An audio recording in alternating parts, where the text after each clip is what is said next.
Indigenous peoples of Mungdun Chunkham Assam North East ইণ্ডিয়াৰ উদ্যোগত গুৱাহাটী চন্দ্ৰপুৰত লাচিত দিৱস উদযাপন। ৰাজ্যৰ অন্যান্য অঞ্চলৰ দৰে গুৱাহাটীৰ ২ নং চন্দ্ৰপুৰত পোনপ্ৰথমবাৰৰ বাবে লাচিত দিৱস উদযাপন কৰা হয়। Indigenous peoples of Mungdun Chunkham Assam North East ইণ্ডিয়াৰ কামৰূপ জিলা সমিতিৰ উদ্যোগত পুৱা ৯ বজাত মূল সংগঠনৰ পতাকা উত্তোলন আৰু স্মৃতি তৰ্পণেৰে আৰম্ভ হোৱা কাৰ্যসূচীৰ দিনৰ ১১ বজাত মুকলি সভাত সভাপতিত্ব কৰে সংগঠনটোৰ অধ্যক্ষ ৰফিউল হুছেইন বৰুৱাই।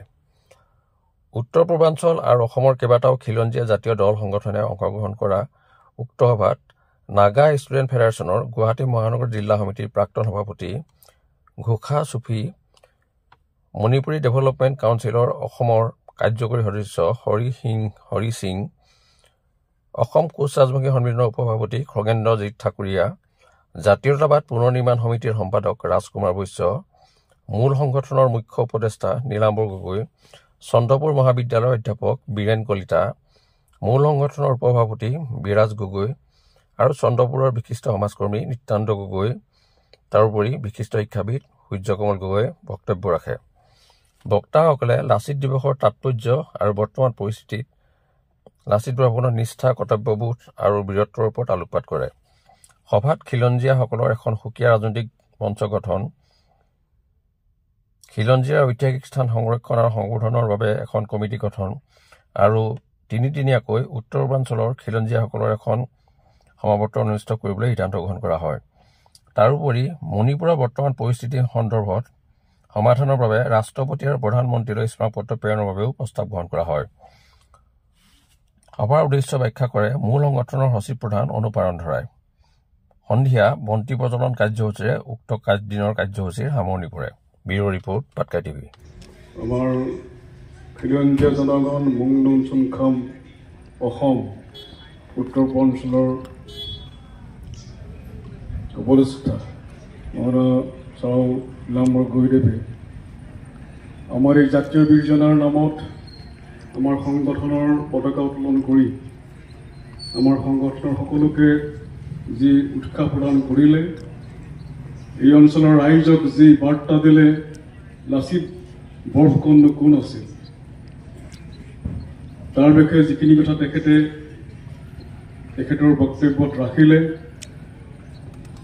সঁচাকৈয়ে বৰ গুৰুত্বপূৰ্ণ কথা তেখেতে কৈ গৈছে যে এইজন জাতীয় বীৰ। মই কৈছোঁৱেই যে আমি বিশ্বৰ বহুতো জাতীয় বীৰক লাহে লাহে লাহে লাহে লাহে আমি পাহৰিবলৈ চেষ্টা কৰিছোঁ। গতিকে এই ক্ষেত্ৰত আজি ধ্বজা উত্তোলন কৰি পেলাই নীলাম্বৰ গগৈদেৱে যিখিনি কথা কৈ গ'ল তাৰ কাৰণে আমি আমাৰ তৰফৰ পৰা তেখেতক অলেখ ধন্যবাদ জ্ঞাপন কৰি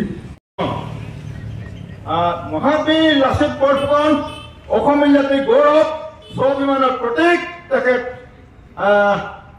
স্বদেশ প্ৰেমৰ চানেকি।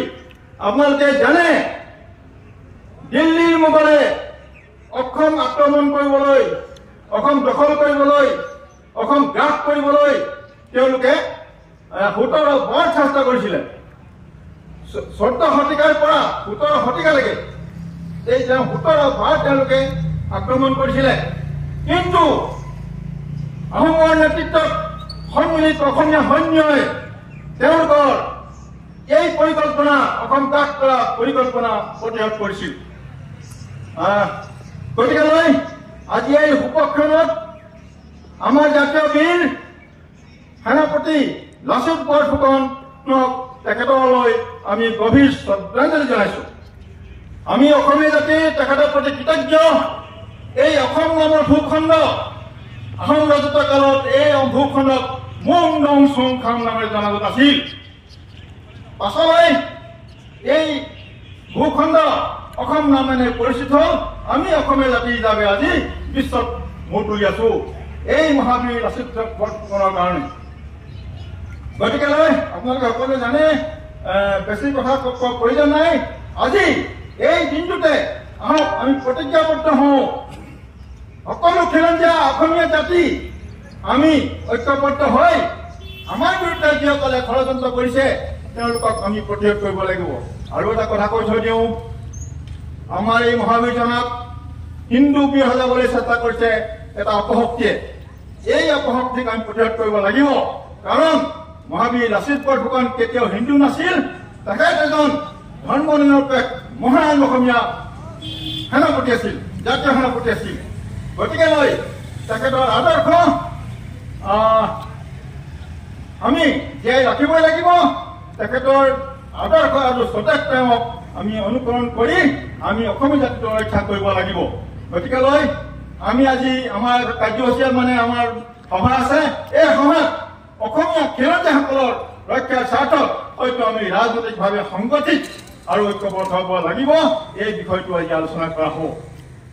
ইয়াতে কৈ আপোনালোকক যিসকলে স্থানীয় ৰাইজ, আমাৰ কমিটিৰ সদস্য, সতীৰ্থসকল যিসকলে সহায় সহযোগিতা কৰি এই কামটো সাফল্যমণ্ডিত কৰিলে তেখেতসকলক অশেষ ধন্যবাদ জনাইছোঁ, কৃতজ্ঞতা জনাইছোঁ। লগতে মহাবীৰজনৰ প্ৰতি পুনৰ শ্ৰদ্ধাঞ্জলি জনাই মোৰ সামান্য ভাষণ সামৰি মাৰিছোঁ। ধন্যবাদ।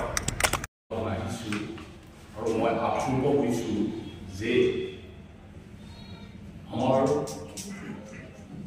বীৰ লাচিত বৰফুকনৰ এই যি দিৱস, সেই দিৱসটো তাৎপৰ্যপূৰ্ণভাৱে আয়োজন কৰি আমাৰ মাজত যি ঐক্য সংহতি গঢ়ি ৰখাৰ কাৰণে যি প্ৰয়াস কৰিছে তাৰ বাবে মই শলাগ যাচিছোঁ।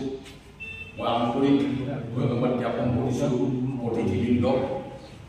আমাৰ মাজত উপস্থিত আছে জাতীয়তাবাদী চিন্তাধাৰাৰে পুৰোধ সমাজ সংগঠক তথা বৰ্তমান হিউমেন ৰাইটছৰ সাংগঠনিক সম্পাদক ডাঙৰীয়া বিভূষণ ডাঙৰীয়াক মই আন্তৰিক শ্ৰদ্ধাঞ্জলি কৰিছোঁ। শ্ৰদ্ধাভাজন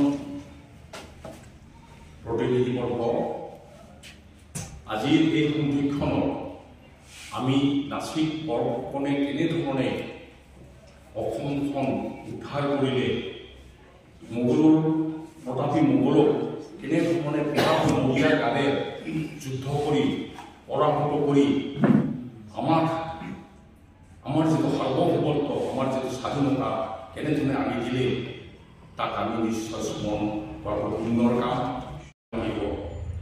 আৰু তাৰ কাৰণে গভীৰভাৱে উপলব্ধি কৰিছোঁ যে ৰাজনৈতিক যদি আমাৰ শক্তিসকল নাথাকে, আমি যদি ঐক্যবদ্ধভাৱে যদি আমি সকলোবিলাক লোক ঐক্যবদ্ধ হৈ আমাৰ যিবিলাক খিলঞ্জীয়া লোক আছে, এই খিলঞ্জীয়া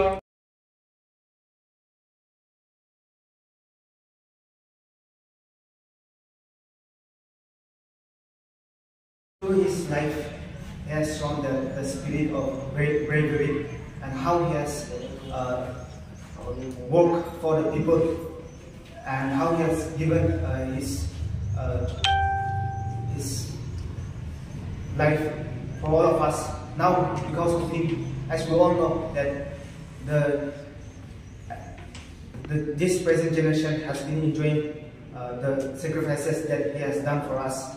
I believe this is a history that we have learned, and this history itself we should uphold, not only for this generation but for our young generation as well. Because by bringing this, by remembering all this history, and by taking up, uplifting, or like by taking up this history as a lesson, this will enable us to go forward in life. Because we are not living only for this generation, but till the end, we have to keep on going forward as one. Now, notice history is very much different. I'm sure we all know we have a unique history. Our indigenous people, if I have to name it, lot of things that we have suffered under the colonial state, under some of the factors where we have to struggle under them. So there are a lot of things that we have sacrificed, and then we have suffered. So I believe we have learned a lot of lessons, and I believe at some point we have also need to say enough is enough. We cannot keep on losing our identity because of our ignorance, because of our like not having the courage, because not enabling to work together. Northeast itself, we have a similar culture. That is, we have a culture of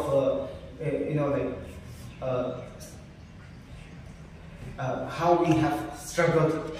The same, we have a lot of things that we have, like the struggling point that we have that same thing, and not only that, but our tradition as well. Tradition and like the other things, our food cultures and everything. Our identity, we have the similar thing, and for us to be together. We have been together from the long time, doing back our history, and because of such similar culture, I think it's time that to bring that culture into something, a very new culture, create a new culture for all of us.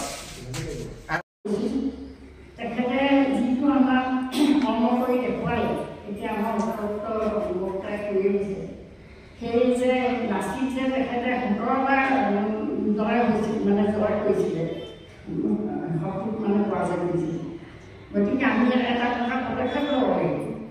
মই এতিয়া মাজে মাজে অলপ দুখ কৰোঁ যে আমাৰ আগতে পূৰ্বপুৰুষসকলে এনেকুৱা আছিলে, কিয়নো আমি এতিয়া এইটো পদক্ষেপ কিয় ল'ব পৰা নাই। আমি আমাৰ শৰীৰটো যেনেকুৱাই নহওক, মানসিক ধৰণে আমি সদায় আগৰণত হ'ব লাগিব। মানসিক বলটোৱে আমাৰ আচল কথা। আমি একগোট হ'ব লাগিব। এখন যদি জাতি এটা জীয়াই থাকিব লাগে আৰু এখন যদি দেশ যদি ভালকৈ চলাব লাগে, আমাৰ পৰিৱেশে হ'ব লাগিব। আমি শৃংখলাবদ্ধভাৱে আমি আগবাঢ়ি যাবলৈ চেষ্টা কৰিব লাগিব। আৰু আগতে দেখিছিলোঁ যে চৰাইদেউখন হাবিয়ে সচনে ভৰি আছিল, কিন্তু এদিনতে যিখিনি চৰাইদেউখন সম্পূৰ্ণতা ৰূপ ল'লে।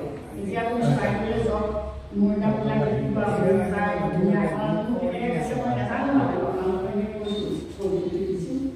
দেখিব এতিয়া চৰাইদেউখন ভাল নকৰে। এতিয়া অলপতে চৰাইদেউ পাতিছে এয়া শুনিছোঁ। গতিকে মই আশা কৰোঁ যে আপোনালোকে যে ভৱিষ্যতৰ আমাৰ এই প্ৰজন্মৰ কথা ভাবি আপোনালোকে সকলোৱে আগবাঢ়ি আহিব লাগিব। আমাৰ এতিয়া মানসিক বল হ'লেও আমাৰ শাৰীৰিক বল নাই। আমাৰ এতিয়া বহুত 70 বছৰ ওপৰ হ'ল। গতিকে মই আশা কৰোঁ যে আমাৰ যিটো নতুন প্ৰজন্ম, তেখেতসকলে যেন সকলোতে আগবাঢ়ি আহে। অকল দেশখনৰ শাসন কৰি তেনেকুৱা ভাবিলেই নহ'ব।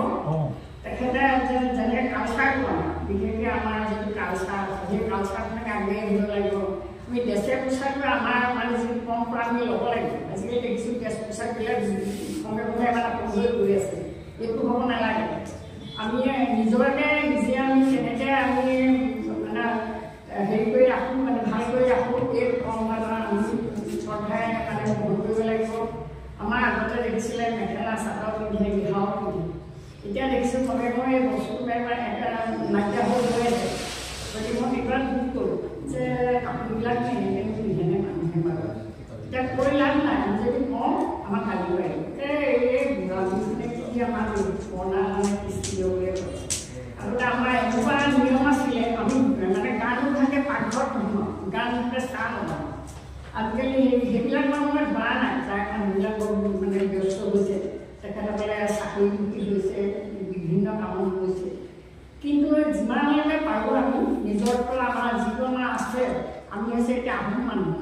গতিকে আমাৰ যিটো নিজস্ব আমাৰ আইতাহঁতে আমাৰ দেউতাহঁতে ককাহঁতে যিখিনি আমাৰ পৰম্পৰা ৰাখিছিলে, যেনে গা ধুই আমি ধৰক ভগৱানৰ সেৱাটো চাকি এগছ লগাওঁ, গধূলিলৈকে সন্ধ্যা আমি নাম এষাৰি গাওঁ, ধূপ এডালি লগাওঁ। এইখিনি যদি আমি পৰম্পৰা যদি সদায় আমি অটুট ৰাখিব পাৰোঁ, তেতিয়াহ'লে আমাৰ মানসিক ধৰণৰ আমাৰ শান্তি হ'ব আৰু শাৰীৰিক ধৰণৰ আমি আগবাঢ়ি যাব পাৰিম। আৰু মই ইয়াতে গান এটা গাইছোঁ, বৰগাঁৱৰ বাসিন্দা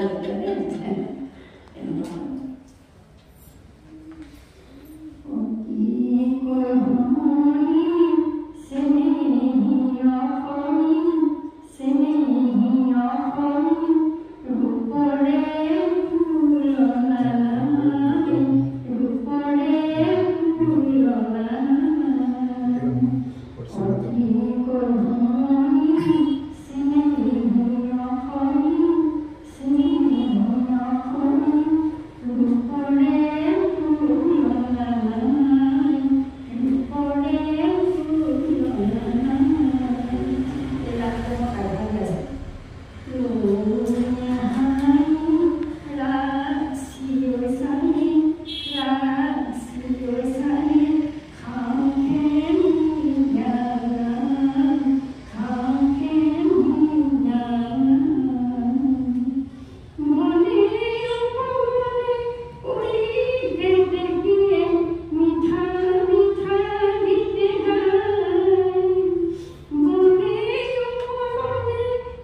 আপনাৰ সকলকে ধন্যবাদ জানাইছো আপনাদেৰকে যে মোৰ এই সুবিধা দিলে মোৰ এটা মাত্ৰ বহি গৈছে ভয় হৈছে মাত্ৰ বহি গৈছে আৰু বাকী তুমি ইনষ্ট্ৰুমেণ্ট নহ'লে গাবলৈ পাৰোঁ গতিকে যদি হৈছে ক্ষমা কৰিব আৰু সকলোকে আশীৰ্বাদ কৰিছোঁ কাৰণ মোৰ বয়সৰ ইয়াত কোনো নাই বুলিয়ে মই ভাবিছোঁ মই এতিয়া 70 বছৰ কৰোঁ এতিয়া 75 বছৰ গতিকে আপোনাৰ সকলোকে মই শ্ৰদ্ধা নিবেদন কৰিছোঁ মৰম জনাইছোঁ আশীৰ্বাদ কৰিছোঁ যাতে আপোনালোকে এই প্ৰজন্মক যাতে উৎসাহ দিয়ে বুজি পেলাই দিয়ে আপোনালোকে সংঘাত কৰি লাভ নাই মৰমে সকলোকে যাতে ভোগ কৰিবলৈ চাই যিভাৱে চুকাফাই আমাৰ গোটেই অসমখন একতাৰ দৰে বান্ধিছিল সেইভাৱে আপোনালোকে সকলোকে বান্ধিবলৈ চেষ্টা কৰিব আৰু আপোনালোকৰ এই নতুন বৰ্ষৰ কাৰণে জানুৱাৰী মাহটো আহি আছে মানুহ বিহু আহি আছে আমাৰো কি জীৱন আহি আছে কাইলৈ নাই গতিকে আপোনালোকে আপোনালোকে এই নতুন বৰ্ষৰ কাৰণে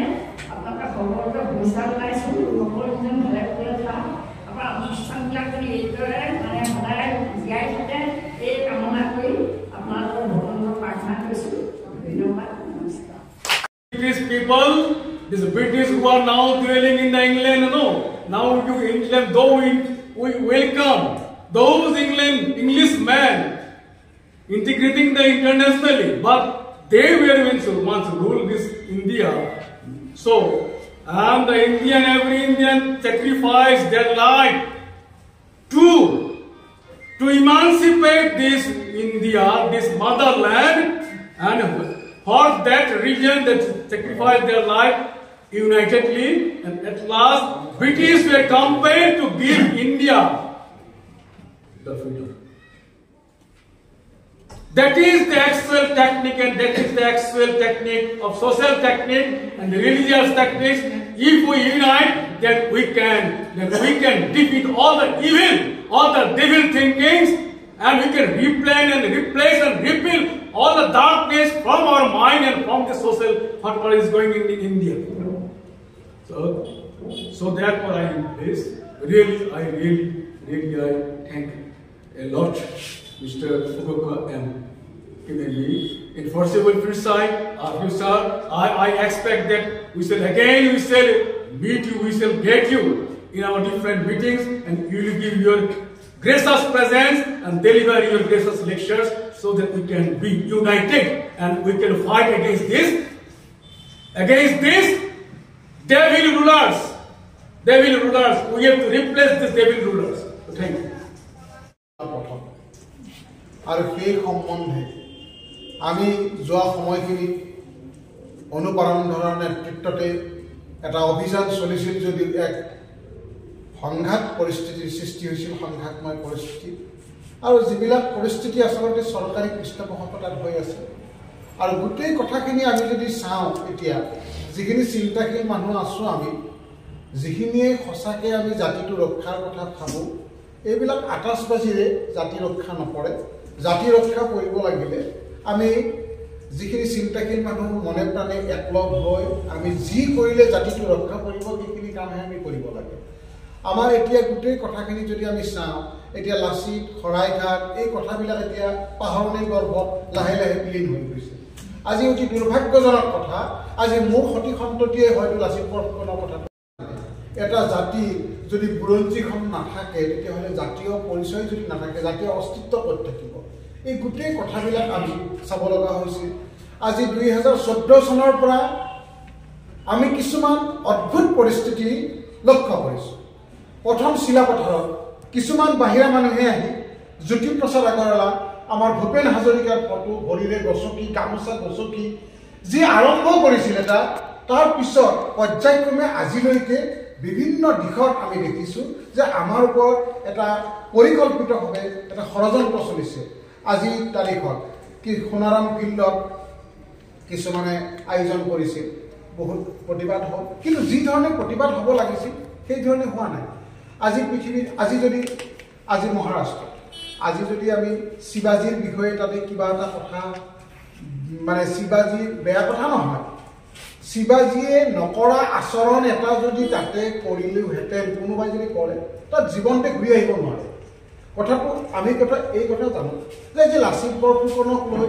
ত্ৰিশূলৰ কিবা মেলা পাতিছে গতিকে তেওঁলোক কিন্তু নিৰ্বিঘ্নে আমাৰ মাজতে ঘূৰি আছে আমি কৰিব পৰা নাই কিয় পৰা নাই আমাৰ মানে ইউনিটি যিটো একতা আমাৰ নাই আৰু আমাৰ যিটো জাতীয় চেতনা এই গোটেই কথাখিনি আমি ক'ৰবাত এৰি থৈ আহিছোঁ আমি এতিয়া এনেকুৱা হৈছোঁ দুই ধৰণৰ কাম কৰোঁ আমি এটা হৈছে কিবা আঁচনিৰ ধন কাটা যাব এইবিলাক ভয়ত বা কিবা বিনামূলীয়া ঘৰ কাটা যাব কিছুমান মানুহে আমাক নামাতেই মৰ্ণিং ৱাকৰ সময়তো আমাক মানুহে নামাতে আমি অকলশৰীয়া তাৰমানে আমাক মাতিলেও তেওঁলোকৰ তাৰমানে সুবিধাটো কাটা যাব পাৰে তেনেস্থলত তেওঁলোকে প্ৰতিবাদ কৰিবলৈ ওলাই নাহে আৰু এটা চাম হৈছে ভয়ত থাকে ভয়ত আতংক যেনে তেওঁলোকে সুবিধা আশা নকৰে কিন্তু তেওঁলোকৰ ভয় আছে আৰু এটা চামটো সুবিধাবাদীয়ে হয় তেওঁলোকেতো ক্ষমতাৰ কাৰণে যিকোনো পৰ্যায়লৈকে নামি যাব পাৰে গতিকে এনেকুৱা ধৰণৰ আমি কিছুমান তিনিটা শ্ৰেণী আমি লক্ষ্য কৰিছোঁ আৰু তাৰ বিপৰীতে যিখিনি আজি ইয়াতে বহু কষ্টেৰে আহি লাচিত দিৱস উদযাপন কৰিছে প্ৰকৃত পবিত্ৰতাটো এইখিনিত আছে এই মানুহখিনিৰ মনত আছে আৰু এই মানুহখিনিয়ে কিবা এটা কাম কৰিব পাৰিব এই বৰ বৰ ৰাজকীয় মৰ্যাদাৰ যিসকলে ৰাজকীয় সাহায্য লাচিত দিৱস উদযাপন কৰিছে তেওঁলোকে কিন্তু লাচিতৰ স্মৃতি জীয়াই ৰখা নাই গতিকে এই গোটেই কথাখিনিকে আমি যদি এতিয়া ভাল ধৰণে আলোচনা কৰোঁ সংকল্প ল'ব লাগিব আমি যদি ভাবোঁ যে আমি অকলে কি কৰিম যদি মাওচেতুঙে তেনেকৈ ভাবিলেহেঁতেন নহয় তেতিয়াহ'লে আজি পুঁজিবাদৰ কবলৰ পৰা চীন দখল কৰিব নোৱাৰিলেহেঁতেন গতিকে এনেকুৱা ধৰণৰ কথা ৰবীন্দ্ৰনাথৰ সেই বিখ্যাত উক্তিটো যদি তোৰ ডাকচোনটা কেও নাই একলা চলৰে এই গোটেই কথাখিনি আমি চাব লাগিব আমি নিজক কেতিয়াও দুৰ্বল বুলি ভাবিব নালাগে আমি অকলশৰে থাকিও তাৰমানে বিৰাট পাহাৰৰ মুখামুখি আমি হ'ব পাৰোঁ কিন্তু আমি সেই কথাটো তাৰমানে আমি নিজকে দুৰ্বল কৰোঁ আমাক কোনেও দুৰ্বল কৰিব আশা নাই দেই এই গোটেই কথাখিনি আমি চাব লাগিব শত্ৰুপক্ষৰ যিখিনি বৰ্ণনা আছিল important day why there is no crowd to buy chairs and it is very surprising itu mane eta pasake moi I am really worried for this where we are heading to amar new generation kini kun direction goi ase it's a matter of concern moi ei bostu to mane so ko bisarisu so we should always remember our growth we should always go back and read our history what where from where we are and who where they are to that we are existing today অনুষ্ঠিত লিখা আছে যে এই গোটেই সুবিধাবোৰ পাবৰ কাৰণে অধিকাৰ সাব্যস্ত কৰিবৰ কাৰণে চৰকাৰে আইন প্ৰণয়ন কৰি আমাক খিলঞ্জীয়াসকলক সুবিধা কৰি দিব লাগিব ঠিক এইটো আমাৰ খিলঞ্জীয়াৰ বিৰুদ্ধে কৈছে গতিকে আমি এটা ৰাজনৈতিক দল বনাই আমি এইটো ক্ষমতা সাব্যস্ত কৰিম আচ্ছা বহুত ডাঙৰ কথা আমাৰ গোটেই ৰাজনৈতিক প্ৰশাসনিক ব্যৱস্থাটো বহিৰাগত বিদেশী অখিলঞ্জীয়ে নিয়ন্ত্ৰণ কৰিছে গতিকে আৰু যি ৰাজনৈতিক দল যিবোৰ আছে তেওঁলোকে খিলঞ্জীয়া পক্ষত নাই কাৰণে আমি বাৰে বাৰে প্ৰচাৰিত হৈছোঁ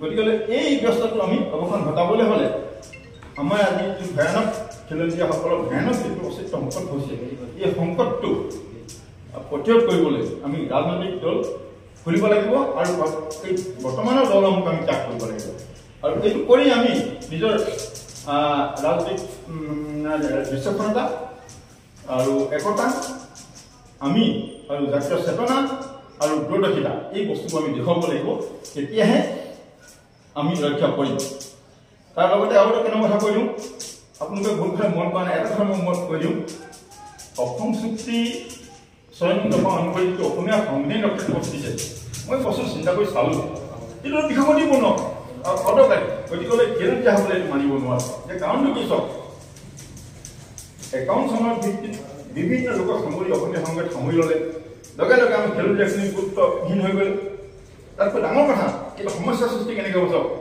এজন মানুহ 50 চনত আহিলে বিয়াৰ পৰা উদাহৰণ দিছোঁ মই সেইজনে এজন পুত্ৰ লৈ ইয়াত পৰিয়াল থাকে 51 চনৰ ভিত্তিত তেওঁলোকে অসমীয়া সংঘত সামৰি তেওঁলোকে ৰক্ষা কচ পালে এটা পুত্ৰ বিহাৰত আছে সেইটো যিদিনা আহি যাব 53 চনত আহি গ'ল 52 চনত আহি গ'ল একেটা পৰিয়ালৰ দুটা মানুহ হ'ল নাই সেইখিনি নাপাব 51 চনত 52 চনত আমি মানে নাপাব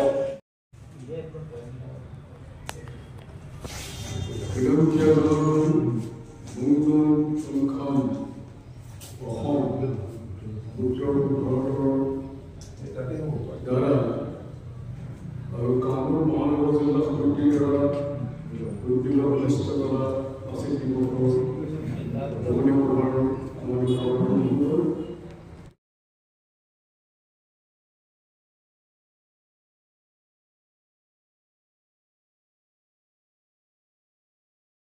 ভাৱলী আইলো আৰু তেওঁলোকৰ সৌজন্যতে এই হেৰি তাৰমানে বেয়া পৰিস্থিতিত যেতিয়া মোগলে পুনৰ কামৰূপ দখল কৰিলে তেতিয়া এই বন্দৰ বৰফুকনে আকৌ হেৰিলৈকে মানস নদীলৈকে অসমৰ সীমাটো হেৰি লাচিত আৰু বন্দৰ বৰফুকন কিন্তু ভাই এইকেইটা পৰিয়ালৰ ভাই ওলাই গোটেই ইত্যাদি গতিকে এই গোটেই কামখিনি কিন্তু আৰু এই ভাৱলী আইলো ৰজা হেৰি গোবৰ্ধনৰ জীয়েক আছিল ডাঙৰ এজন 3টা সন্তান তাৰে ডাঙৰটো আছিলে ভাৱলী আইলো আৰু ভাৱলীৰ ভায়েক আছিলে ভোলাদৰ আৰু এওঁলোকে কিন্তু অসমত এটা পৰিৱৰ্তন লাগে অসমৰ এজন Firstly, I'd love to start with an introduction of mine. I am Aboka M. Kinimi. It is pronounced as Aboka, A-B-O-K-A, Aboka M. Kinimi. I've been here in Guwahati for the past 2 years. I'm very much glad. This is my first time to be with the indigenous people of Assam. I never thought there is these indigenous people here at Assam too, to be honest. I only thought it was only in Nagaland that we had the indigenous people.